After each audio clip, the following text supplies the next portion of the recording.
ભરૂચ એસીબીની ટીમે દહેજ પોલીસ સ્ટેશનના પોલીસ કોન્સ્ટેબલ કિરપાલ સિંહ સોલંકીને ₹60,000ની લાંચ લેતા રંગે હાથ પકડ્યો છે.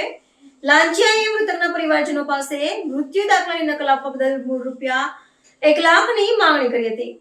જાગૃત નાગરિકની ફરિયાદને પગલે ભરૂચ એસીબીની ટીમે દહેજ પોલીસ સ્ટેશન ખાતે કાર્યરત પોલીસ કોન્સ્ટેબલ કિરપાલસિંહ જગદીશભાઈ સોલંકીને ₹60,000ની લાંચ સ્વીકારતા રંગે હાથ પકડ્યા હતા. આરોપીએ મૃતકના પરિજનોને મૃત્યુ દાખલાની નકલ આપવા બદલ મૂળ ₹1,00,000ની માંગણી કરી હતી. ફરિયાદીના મિત્રનું તારીખ 18/1/2026ના રોજ હાર્ટ એટેકથી મોત થયું હતું. દહેજ પોલીસ સ્ટેશનમાં અકસ્માત મોતનો ગુનો દાખલ કરાયો હતો, જેની તપાસ કિરપાલસિંહ સોલંકી કરી રહ્યા હતા. મૃત્યુના દાખલા અને પીએમ નોટની નકલ ગ્રામ પંચાયતમાં રજૂ કરવા માટે જરૂરી હતી.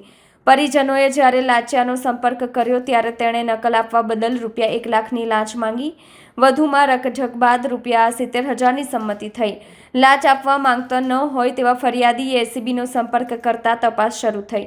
એસીબી ભરૂચના પોલીસ ઇન્સ્પેક્ટર MJ શિંદે અને સ્ટાફે ટ્રેપનું આયોજન કરી દહેજ પોલીસ સ્ટેશનની વડદલા બીટ ચેમ્બરમાં લાંચિયાએ ફરિયાદી પાસે લાંચની માંગણી કરતા રકઝક બાદ ₹60,000ની રકમ સ્વીકારી અને તે ઝડપાયો.